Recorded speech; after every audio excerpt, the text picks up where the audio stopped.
welcome to the stage founder and CEO of Parsley Health, Dr. Robin Berzin, and Summit's Community Director and former elite athlete, Langley McNeal. What's up, everyone? I think can we get everyone to move up and be together? This gets to be a cozy, space for women. So if you in the back want to move up to the seats so we can, this is going to be a conversation. Oh my God, this tiger jumpsuit's so great, Dr. Kate. Wow.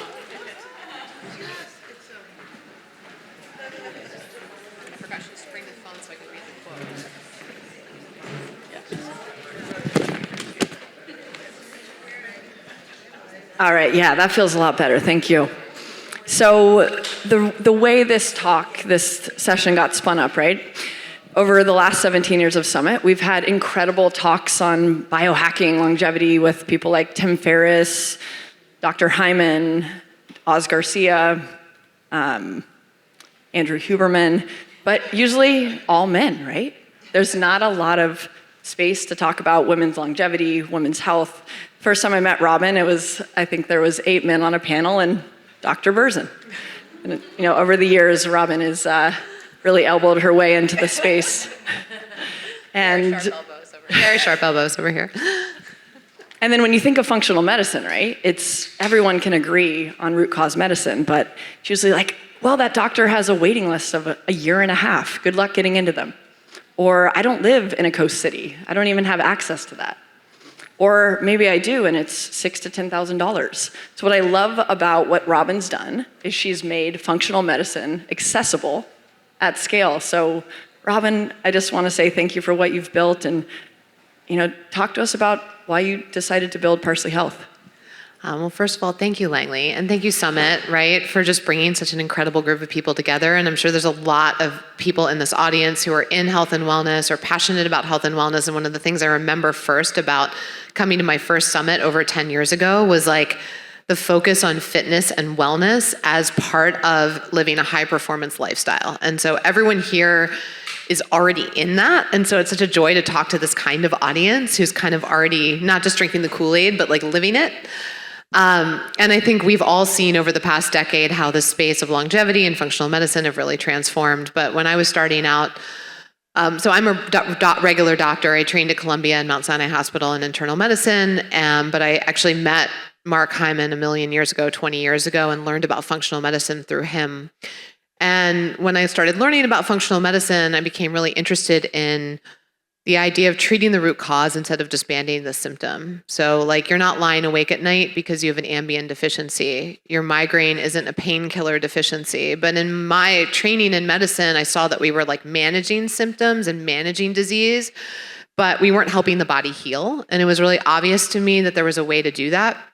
And so I kind of exited conventional training and went into functional medicine, but ultimately saw that functional medicine, just like you were saying, really wasn't accessible. It wasn't modernized. Dr. So-and-so had his thing, and Dr. So-and-so had his thing, and Dr. So-and-so had his thing. And it felt like super off the reservation to me, coming from places like Columbia. And I said, well, how do we make this like streamlined and standardized and evidence-based, and also make it technology-enabled and operationalize it in a way that could make it more accessible to people so that you don't have to drop $10,000 day one just to see this kind of doctor. And so that's kind of where it all started. Well, thank you for that. So I want to share a personal story. Robin is also my doctor. So after, I'm sure a few of you were at Summit at Sea, you can imagine building these events, right? And I just had a baby. My wife Flora had carried our older baby, so we had a toddler and a baby at the same time, right? And coming from the US ski team, I used to, be probably 30 pounds heavier with muscle. I just felt so depleted, right? And I was down weight, and most people would be like, oh, that's so great, you got skinnier after you had a baby. But as an ex-professional athlete, I looked in the mirror and it was just almost like, oh my God, like where did my muscles go? Like I think something's really wrong with me. So I called Robin. I've known Robin for over a decade, and I said, I just feel so depleted. I don't feel right, and I'm a shell of myself. And what do I do? Like, where do I even start? I see this all the time in women who, whether having babies, living big careers, don't feel right. And they don't even think to like go to their primary care doctor because they almost like instinctively know they're going to get dismissed. Or they don't, I also see this a lot. We've been so trained to value ourselves by the number on a scale that is translated to fear of numbers and not wanting to get our lab data, not wanting, I see this all the time in women, not wanting to kind of know. And then we also are the caretakers, right? We're taking care of everybody else. And the data shows clearly that women always put themselves last. Even women who are, have the knowledge or have the resources, we're taking care of everybody else. We're putting the job first, the family first. And so you would look at Langley and have seen her walking down the street, a little over a year ago before we started working together. And you'd be like, picture of health, healthiest person ever. And I think we all look around this room and think that too, but the reality is most people, more than 50% in our demographic and our age group and our lives are living with some sort of illness. There's always something. And it could be migraines, it could be PCOS, it could be perimenopause, it could be an autoimmune disease, it could be unexplained weight gain, unexplained fatigue, feel like crap syndrome, FLC, right? And people don't know what they have. So I was really proud of Langley for coming in, and I wanted to read actually what she shared in her initial goals when she came into Parsley Health, which I looked up this morning. And she wrote, I want to have a great baseline with blood work so I can compare year after year. I want to look at my health holistically and be optimizing where I can so I can live as long as possible to watch my kids grow up. I want to feel good daily and be educated on how to make the best food choices for me and my family. I want to make health feel fun and exciting. And I just love that so much because I think we all feel that way, but we don't often have a place to put that. And we're like, well, who's going to help us do that? Like, we can now ask ChatGPT. And then you're like, what do I do with this information? And is this relevant to me? So we're going to get into some of like, is this relevant today on supplements and cold plunges and hormones and GLP-1s and all the things. But I love that. And, when Langley came in, again, she would have thought she was a picture of health, and she's given me permission to share some of this data. But we did initial testing, and we diagnosed her with autoimmune antibodies. So she had a thyroid condition she didn't know she had. She had inflammation she didn't know she had. She had food allergies to eggs, quinoa, ginger, kiwi, and significant leaky gut or intestinal permeability. So she had was eating foods regularly that she was actually quite sensitive to and she didn't know. And some of that was causing her inflammation and her fatigue. She was mildly anemic. She had low blood counts. She had low total testosterone, free testosterone, and DHEA, which is a hormone from our adrenals, which drives, kind of think of it as like a little bit of our vitality, our gas in the tank hormone. It gets turned into other hormones, but our adrenals make it. And so she had a lot of signs of what I would call, which is not a disease, but it's a functional issue called adrenal fatigue. So she was burnt out. And running Summit, being an athlete, being a mom, and having had a baby. And again, a lot of women have these same sorts of labs. They don't know it. They're walking around with these numbers. She also had higher blood sugar markers than I thought she would, which tells me that even though she wasn't diabetic or anything, she wasn't handling her blood sugar well. And in this time, one of the things that happens in pregnancy that was part of her story, in addition to having food allergies, when we get stressed, we can develop leaky gut. We can become allergic to things we used to be allergic to. I think one thing I always try to point out is for those of us who've had kids, women lose a massive amount of lean body mass and muscle mass in pregnancy. Just sitting a lot, your body gets stressed out, all that muscle that you had from your athlete days, or even in my case, clearly not an athlete, but just high school sports that I was forced to play. You have a certain level of muscle composition and body composition that goes away. So on the other side of this, we were really ready to dig in, and I'll share where you are today. But first I want to hear what has your experience of this journey been? What has changed for you? And what have you changed? Yeah, I think what was most shocking to me, right, is when I was a member of the U.S. ski team, I had access to the best nutritionists and the blood testing, and I was getting weighed almost every week, right? Just eat more protein. And I'm surrounded by this incredible community that I could call and ask questions, but because we get so busy, Robin said it very well, I think a lot of women, we put ourselves last. And so I was so kind of embarrassed after I got these answers that I hadn't done this earlier. And I love oatmeal and eggs, and I always switched to quinoa because it had more protein. Turns out, that's the one thing I was bright red blinking had an allergy to. And looking back, I would break out in hives when I ate quinoa. But I was like, oh, I just got off a stressful work call. It must be that. It's like the reasons you make up in your brain. So it was such a simple answer that was right in front of me, and I was like, wow, how have I not been doing my blood work every year? How have I not played around with a glucose monitor? Everyone's so different on what we eat. And I think more than anything, I was just like, how did I get here? And how many other people aren't taking their health into their own hands? So thank you for building something that made it feel fun. Like I wrote in my intake form, I was like, ooh, I haven't even gotten to think about this, or someone's asked me this, right? My experience in the doctor's office, they run in, all right, what's going on with you? Oh, can I get a Z-Pack? I have to go into I need to make sure I don't have this. It was always so symptom related, where you didn't get to stop and pause and say, okay, I want to take control of my health here. You have. And so we just did we do blood work at least twice a year at Parsley, and we kind of check in on relevant things. We have a proactive set of over 100 analytes designed for women that we do initial set and then follow up at mid-year, and then kind of the full initial set again, and so on. And then if you're working with us, we do a lot more blood work and cool, fun, fancy pants testing than that, and we can get into some of the fancy testing we do, but that's kind of like the baseline.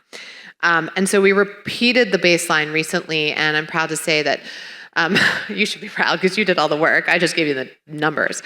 But Langley's antibodies to her thyroid have gone down by half.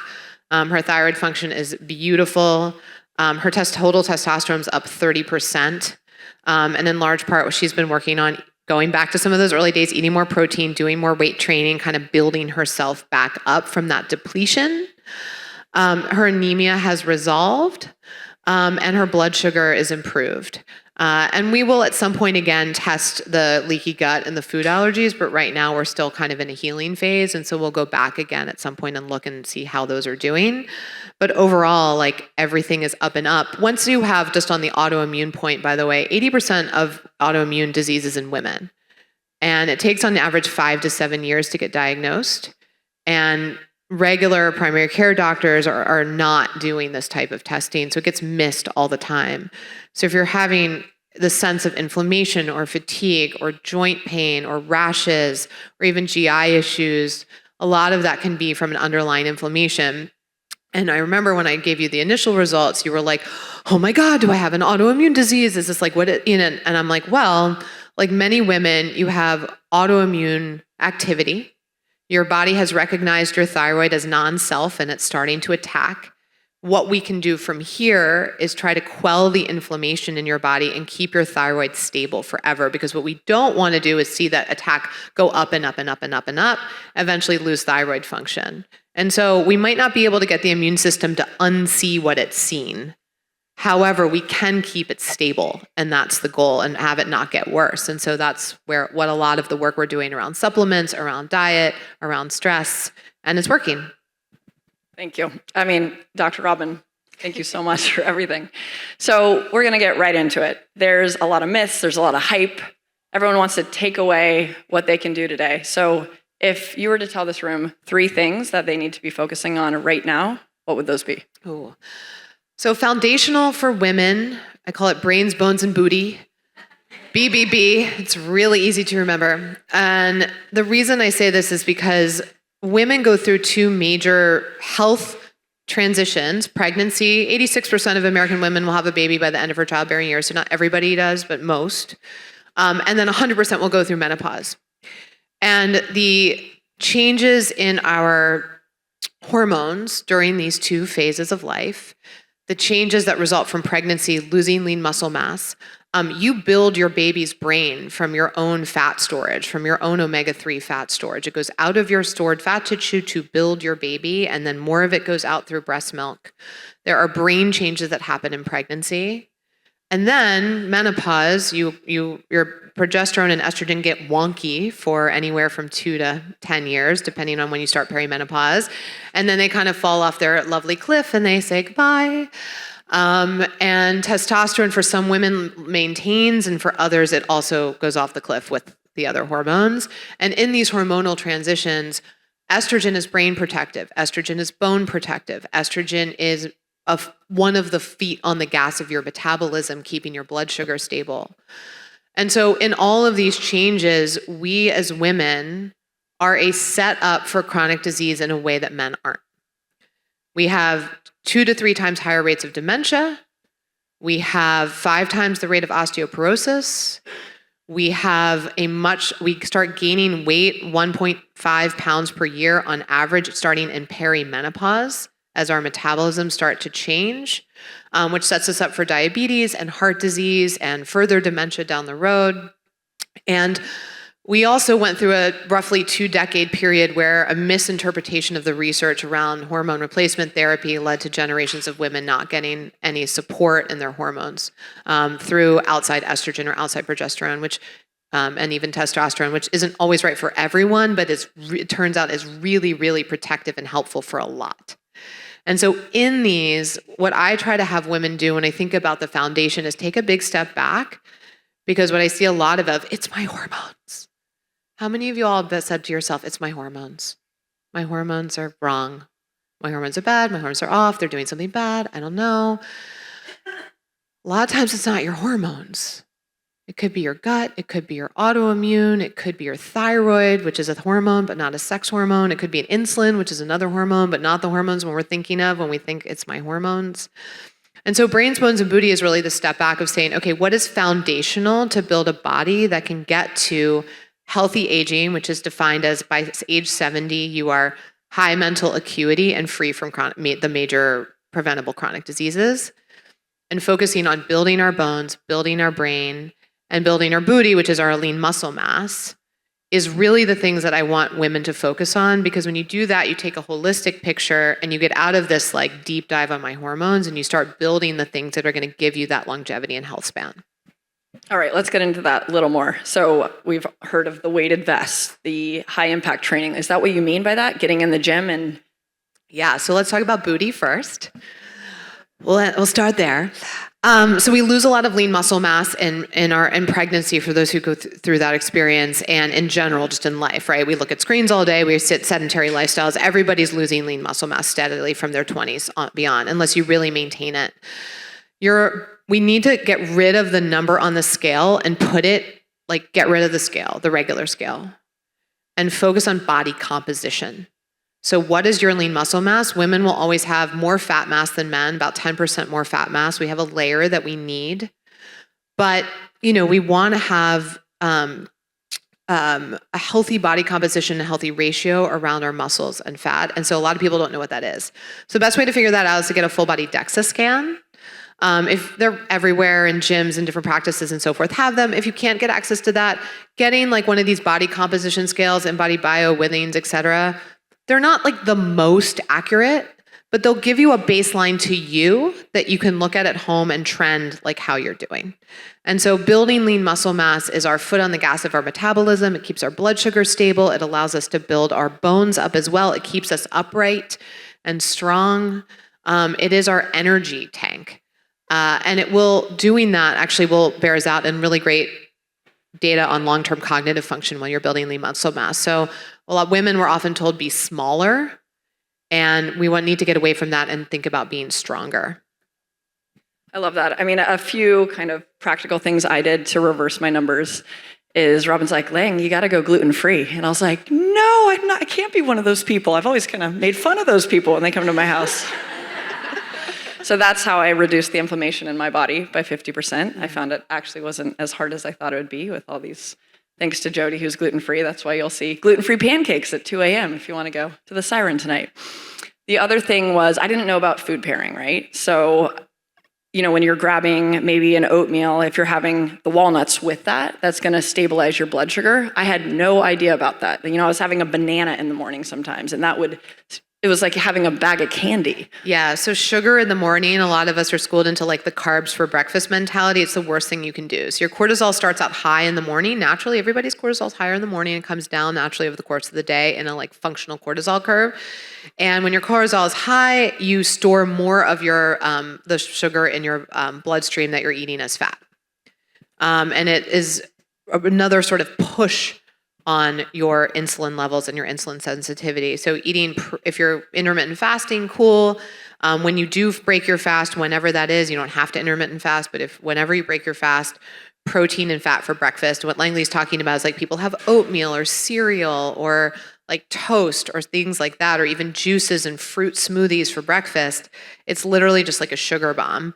When you pair, I mean, this is a terrible example, but say a gluten-free bagel, when you put cream cheese on it, that fat slows down the metabolic rush of sugar into your bloodstream. So pairing carbs when you are going to eat them with protein and fat, and then eating whole sources of carbs, meaning you can see the grain, so not the bagel, is another way to keep our blood sugar stable. Right. I mean, there's a lot of talk of GLP-1s, Ozempic. I just want to get your general thoughts on that. GLP-1s are super interesting. I don't know if any of you saw the Wall Street Journal article recently that was basically like, we should put them in the water. Everyone should now be on a GLP-1. And I'm like, wow. So the jury's out on that. So GLP-1s are a peptide, which is just a group of amino acids. They're one of the peptides that actually has real research, has been turned into a pharmaceutical drug. Insulin is a peptide, by the way. So GLP-1 is naturally occurring in the body. We already have it. And we can make more of it by eating a whole foods, high plant-based diet with good fibers that feed the good bugs in our gut. And then we make more of our GLP-1s naturally when we eat that way. When we eat a highly refined diet, most of our carbs, 80 to 85% of the carbs that Americans eat are ultra refined or refined as opposed to whole carbs. Then you lose that natural GLP-1. And so my position on GLP-1s is there are a lot of things we can do by changing our diet to make our own GLP-1s and have that sense of satiety, right? That feeling of fullness. Like if you eat a cup of broccoli, that's going to make you feel a lot more full than a glass of Coca-Cola. And so it's really about like getting those fibers in and those whole grains or whole fibers, whole carbs. For some people though, GLP-1s can be life-changing. And I have a patient who's obese, sleep apnea, on CPAP, trauma history, emotional eating, eating his grief. And for him, GLP-1s are the difference between like life and death, literally, and controlling the cravings.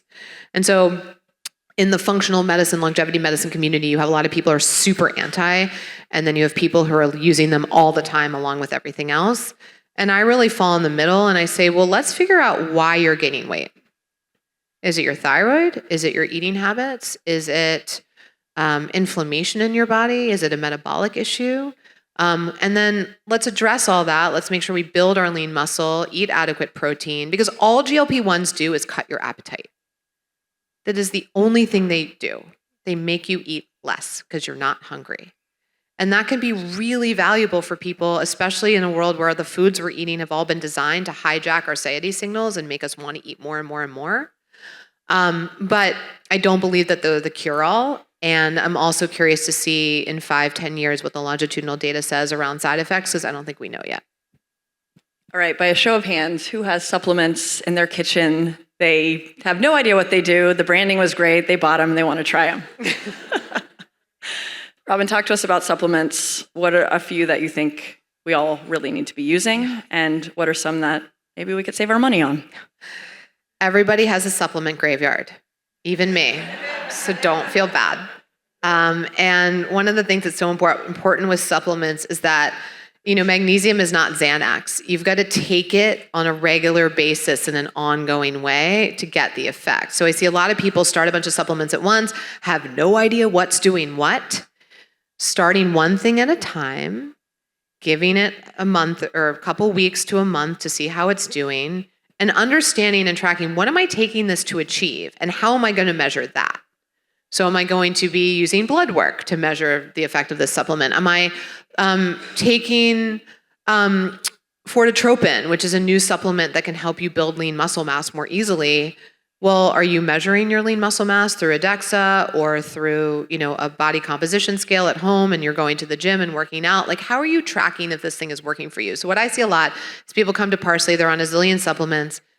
They have no idea what any of them are doing, if they're working, if they're helping, and they're like, oh, I'm just taking all this stuff every day. And so getting really targeted with them is important. But supplements are powerful tools. They can be game changers. Especially when they're made by reputable companies that are doing the research. I know there's some in the room. A lot of the stuff on the shelf of the grocery stores of CVS, et cetera, is sawdust. Probably won't help you. It's not going to do a whole lot. It's not bioavailable.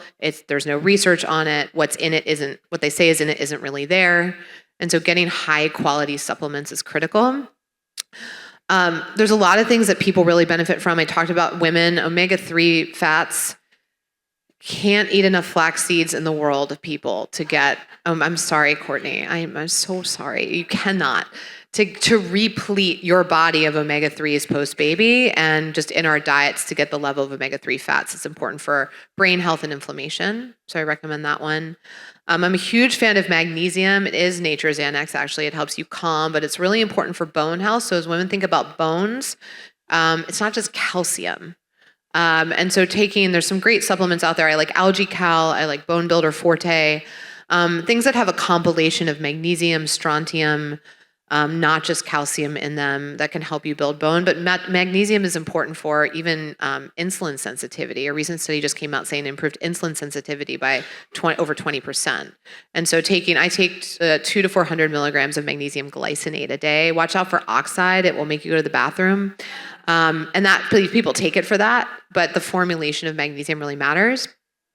And then there's some new kids on the block, like creatine. Is anybody taking creatine? Yeah, there you go. So the body has about 1 to 2 grams of creatine in it naturally, and it's in your muscles, and it's really important for energy. But you actually have to get the rest that you need per day. You need about 5 grams per day and you have to get the rest that you don't make in food. And so taking creatine, there's actually good data on it giving you energy. It will not build muscle. It's just if you're going to the gym and you're trying to have a better workout, taking 5 grams of creatine before your workout. Creatine monohydrate is the most common kind, but creatine HCl, if you have bloating with monohydrate, look for creatine HCl, which is hydrochloride. And then there's some cool new stuff like urolithin A. Anyone taking that? Okay, cool. A couple takers.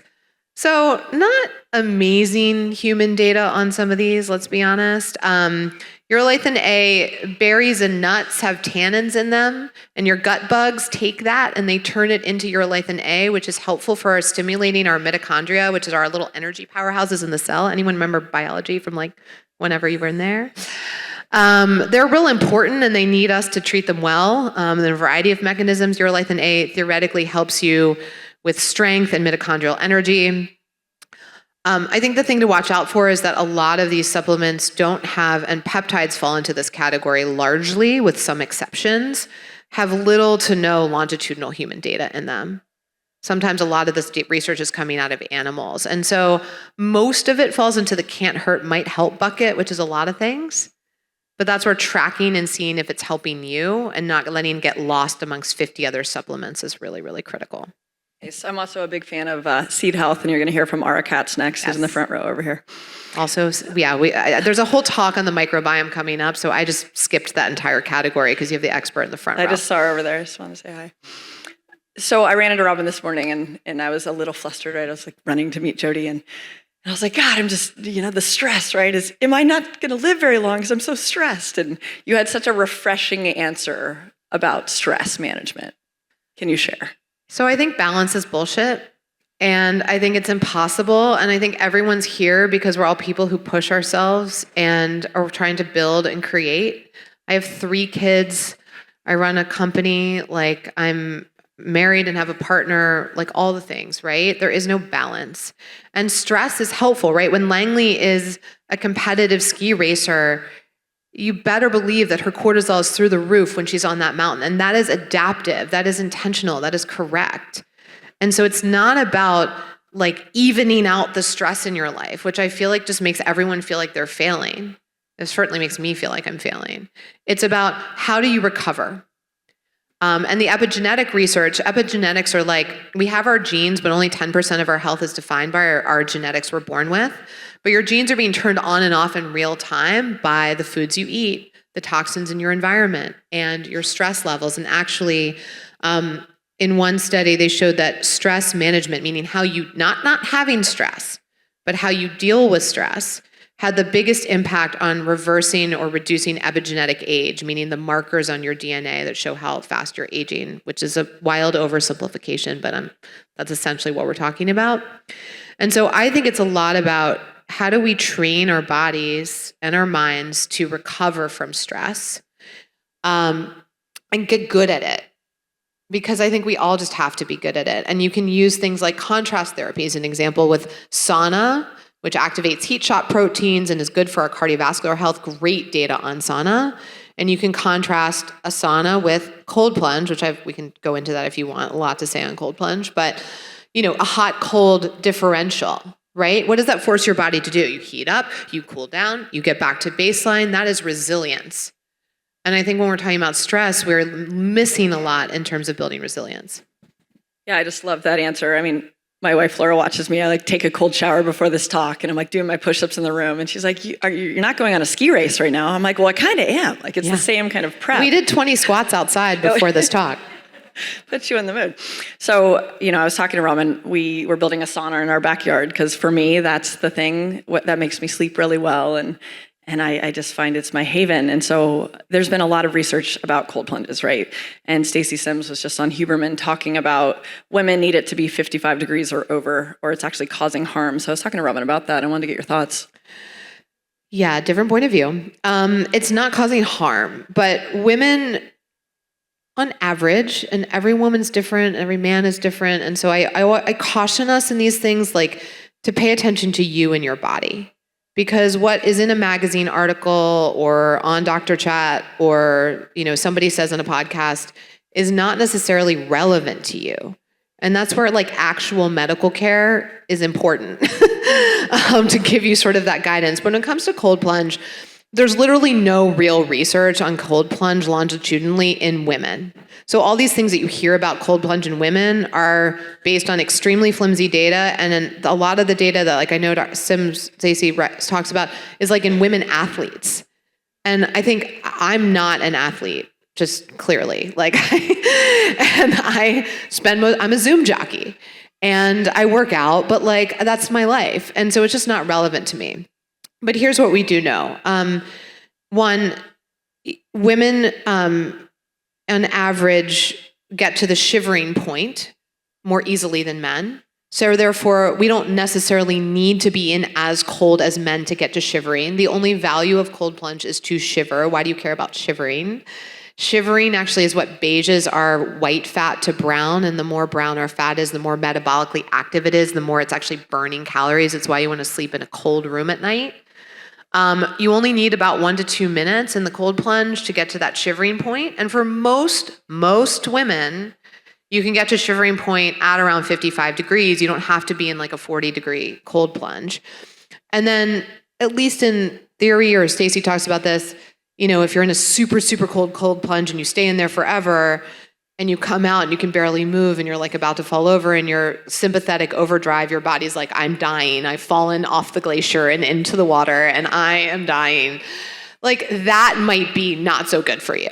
And so I think the way to think about cold plunge is it's not about this one temperature. It's just, am I in for a little bit to get to that shivering point? And that can be valuable. The other thing to do is don't work out to build muscle and then jump in a cold plunge, because you just shut down a valuable inflammatory response that is helping you build muscle. When we lift, we break muscle fibers and our immune system goes in to rebuild them, and that's how we build lean muscle mass. If you get into a cold plunge right after you just did that, you shut that down. So anyway. Yeah, no, what I took from that too is customizing your own plan. So we have a few minutes left. We wanted this to be a conversation. Does anyone have a question they'd like to ask? You right there. Hold it 1 sec, we're gonna bring the mic. Hi, thank you for that really and I'm sorry, real quick, Esther Brill taught me this incredible format. We're gonna have 3 people stand up, and everyone's going to run through their question, and Robin's going to kind of give a general answer, and just keep it tight if you can. Thank you. This was really informative. I'm a menopause coach. My question is, what advice would you give to women who are doing HRT, oral progesterone, and GLP? Okay, so women on HRT and GLP-1s is your question. And you want to take 2 more?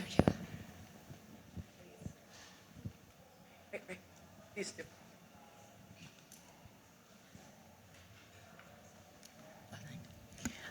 Tagging on to that, for women who are doing hormonal therapy, what do you think about physiologic Dosage? Okay. Yeah. So physiologic dosage, everyone, is like bringing your levels back up to like a premenopausal state.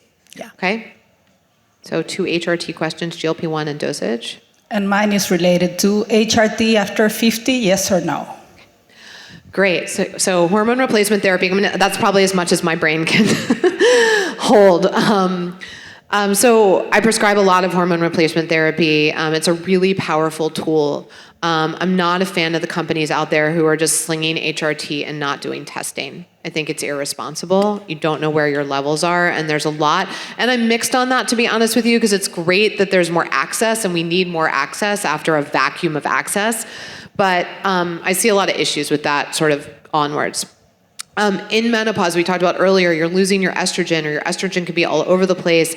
And that is like taking the foot off the gas of your metabolism, and it's part of why issues with blood sugar and weight gain accelerate. You can do HRT alongside a GLP-1 if a GLP-1 is appropriate. However, and I do think that GLP-1s can be that like added support in menopause when like weight gain and blood sugar are spiraling out of control, certainly in someone with diabetes. So I don't have any problem using them together. My issue again with the GLP-1s is that like it's a little bit chicken and the egg. Like, have you started HRT and now you're adding a GLP-1, or is it the other way around? And making sure you're eating adequate protein, eating enough, and building lean muscle mass in that time period becomes really, really important in menopause on HRT with the GLP-1s, but they're not contraindicated. In terms of getting to like the same level of hormones that you were at prior to menopause, you do want to see your numbers move. Like, you don't want to have the same level of progesterone and estrogen as you did postmenopausally. You want to like track that. But I am not, there is nothing to support like getting your period back and essentially like taking enough hormones that you're still cycling. We want to take enough to support our bone health, our brain health, our metabolism, our heart health, protect us from cancer, help us symptomatically. But these like high doses that some women are on in the anti-aging community, I don't think there's evidence for that. And I think now you're starting to get into unknown risk territory. And yes, you can absolutely start HRT after 50. There's some data showing that, the data shows right now if you like waited until 10 years after menopause and you're 60 onward, that was when you started to see some higher risk.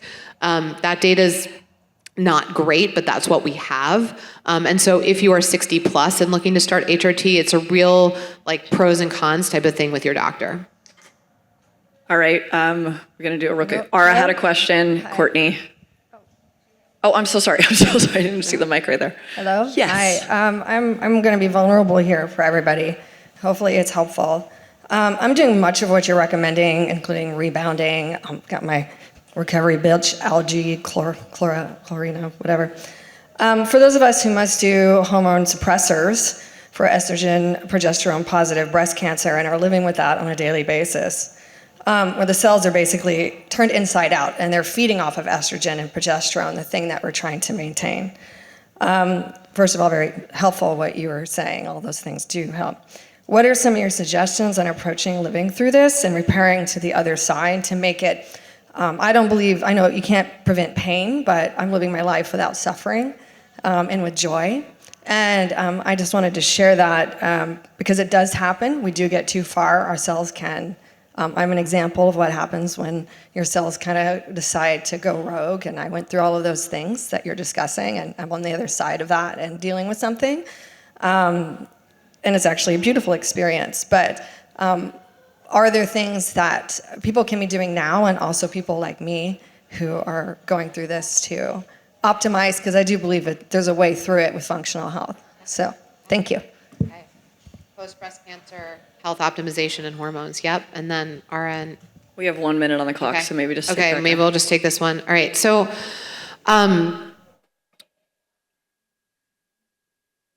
hormone replacement therapy is not supported for women with a breast cancer history or who have a strong family history of breast cancer at this time.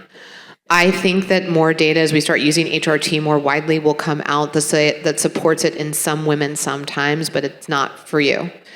And when you're in post-recovery from cancer, I have a lot of patients actually who are breast cancer survivors. What we tend to focus on is a couple of things. We focus on blood sugar optimization and metabolism a lot and keeping blood sugar stable because sugar, it's said in a very high level way, feeds cancer. We focus on avoiding exposure to like estrogen mimickers, like all the things in our beauty care products that mimic estrogen, and getting them out of our lives as much as possible.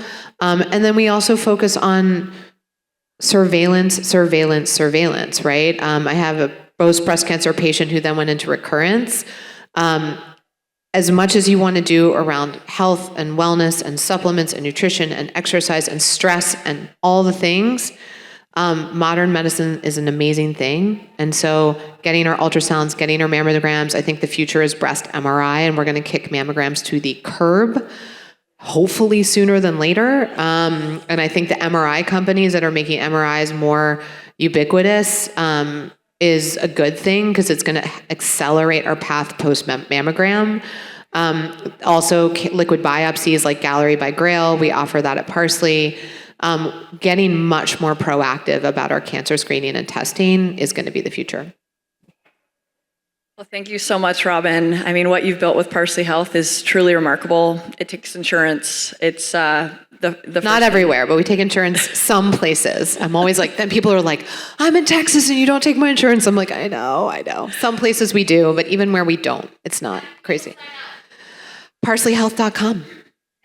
Yeah. And if you can take anything from my story, please take your health seriously. I know you all are caring so much, but you'll be able to, if you look at it as being efficient and optimizing, it's honestly the best thing you can do because I feel so much better. And thank you all for being here. And we can continue this conversation. Robin will be here the rest of the weekend. So thank you. Thank you, Langley.